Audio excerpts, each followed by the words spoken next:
people watch Bill Nye, he didn't have the evidence matter could produce information or a language system. He didn't have the evidence that that could happen, but he believed it by faith. And it's a blind faith that lacks credulity, whereas Christians don't have a blind faith. You see, science confirms information only comes from information. Science confirms matter can never produce information or a language system, and languages come from an intelligence. I mean, you ask a computer programmer, do they generate their programs by chance? No, it takes a lot of intelligence. And so you see, Christians have an objective faith. It's a faith that makes sense of what we see, and science confirms it. The DNA is the building block of everything, and how did we get a complex system first, I guess is kind of, but is there another kind of stake in the heart of evolution that you like to go to, since we're on that right now? Well, it's really what we were talking about before in regard to the kinds. Because you see, the Bible says God created kinds after their kind. The implication is each kind produces its own kind. For instance, dogs would produce dogs. Let me do a little test here, okay? Elephants would produce... You said there would be no tests. Elephants would produce... Elephants. You passed. Cats would produce... Cats. See, it's amazing. It really is. Yeah. Okay, we've only been together for a little while and you're getting this. Yeah, okay? got it. But see, you look around the world today, we can go and say, oh, these are part of the giraffe group, these are part of the elephants. You know, you've got mastodons and you've had mammoths and you've got Indian elephants and African elephants. They're all part of the elephant group and so on. You can look at the kinds, you can see them. Where's the evidence for evolution? But in the public school textbooks, the university secular textbooks, they'll say, oh, we see different species forming. Speciation is evolution. But what I'm saying is, no, it is not and never can be. Got it. Wait, is it possible that there was an evolutionary process from the animals that came off the ark after the flood? Not in the molecules to man sense.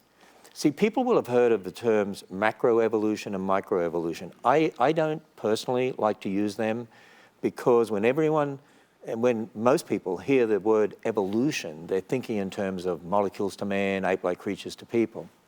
But people have used the term macroevolution to mean, oh, reptiles turned into birds.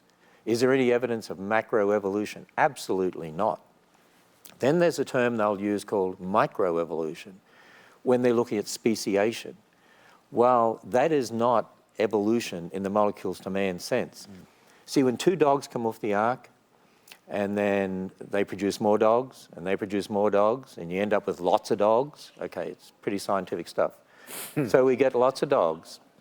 But as they move away from each other, because of all the genetic information already in their genes that God created there. See, think about it this way. When God created all the kinds of animals and plants, he created pools of genetic information for each kind. And then when that pool goes on the ark, two dogs go on the ark, and that pool of genetic information comes off the ark, that enables them to reproduce and have offspring that look a little different to them. You look a little different to your father. You might think that's a good thing, but you do look a little different to your father. That's a joke too, obviously. Yeah, that was funny. So, but the information that built you, Cody, came from your mum and your dad. Yeah. And so you can see similarities, but you are different. You have a unique combination of information, which, by the way, you have right at fertilization, Right. which means you're 100% human being right from fertilization, which actually talks about the abortion issue, right? See, we talk about speciation, and I get into talking about the abortion issue. So abortion is killing a human being. Right. So there's so much information in our genes, so much information. I mean, you could have zillions and zillions and zillions of combinations, literally zillions, from just two dogs. But over time, as they move away from each other, some combinations survive better than others. And eventually, you'll get a certain combination of information over here and over here. It all goes back to the original dog kind, but you have different species, but they're all related. They're all the one kind. Can I jump in and just ask, let me make sure I get what you're saying, okay? What I think you're saying is that when the Bible talks about kinds of animals, There can be an evolutionary process inside of a kind of animals. A bird's feathers could, take a different shape eventually, but a bird's never going to be a dog, and a cat's never going to be some other kind, but there can be variations or evolutionary processes in a kind of animals. Is that what you're saying? Well, there's certainly great variation within a kind. You can get lots of different species within a kind, like turkey and hens, your galliforms, including your pheasants. They're all the same kind, actually. Sheep and goats are the same kind. Okay, alpacas, llamas, one-hump camels, two-hump camels are the same kind. You get the idea? So you can have great variation within a kind, but then there are limits. And the changes that you can see happening are all based on the genetic information that's already there. Sure. Got it. You see, what students don't understand in many of our public school classes is the fact that the teachers will often say, oh, we have a species that has something new. It might be long hair or short hair. Something new sounds like evolution.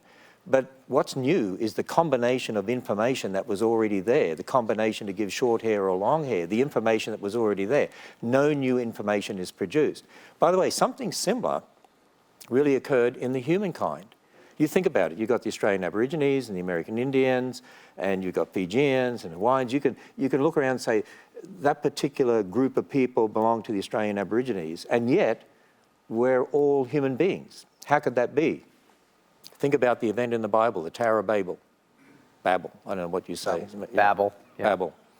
Tower of Babel is the correct English. So God gave different languages because they were rebelling against him. And Genesis 10, there we have the Table of Nations, and it says families moved away from each other then according to their languages. What's going to happen? You're going to split up the human gene pool, and you're going to end up with, depending on who marries who dies, whatever, you're going to end up with distinguishing characteristics from these isolated groups. Sure. And Darwin called them races, but they're not races.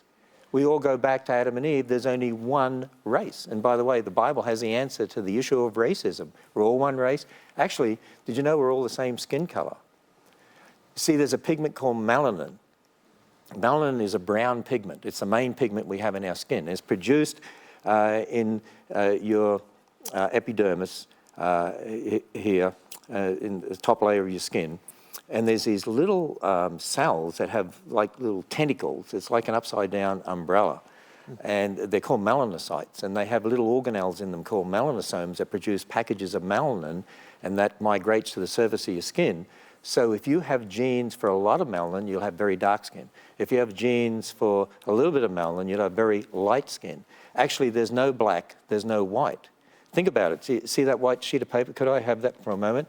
See this white sheet of paper here? See, people say, I'm white. Well, here's my experiment to show you I'm not white. Yeah. Okay? If I was white, you'd be calling 911 if I was white. Yeah, exactly. So, but we could do the same with someone you say is black. If we brought them up on stage and said, you're a black person, no, when you put up black beside them, you realize they're just very dark brown.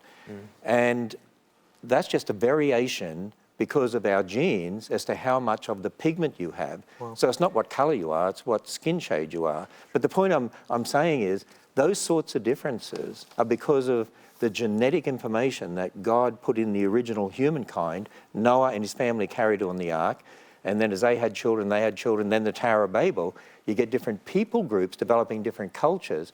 Well, with animals, you end up with actually different species. They call them different species, but different species of dogs, they're still all dogs. They're within the one kind of dog. With humans, we're even classed as all the one species. There's not any different species. So a few minutes ago when I made that statement, was I technically right or wrong? You can have evolution inside of a kind. Well, if you define evolution as meaning just change, okay, right, or unfolding, yeah. The problem that I would say with saying it that way is that when most people hear evolution, they're thinking it Darwin. Means something else. Right. Got it. So that's why I don't like to use that term. I mean, if you look up the definition of the word evolution, it means an unfolding, in other words, a change. And in a sense, there's an unfolding, if you like, of the genetic information that's already there. But it's not evolution in the Darwinian sense at all. That's why I prefer not to use the term evolution. Friend, because of your partnership, the impact that TBN is making around the world for Jesus is miraculous. So to say thank you for your gift of support in any amount, we'll send you Saturdays with Billy, written by Dr. Don Wilton. Please go to tbn.org/Saturdays with Billy, and thank you for being a part of this global television ministry.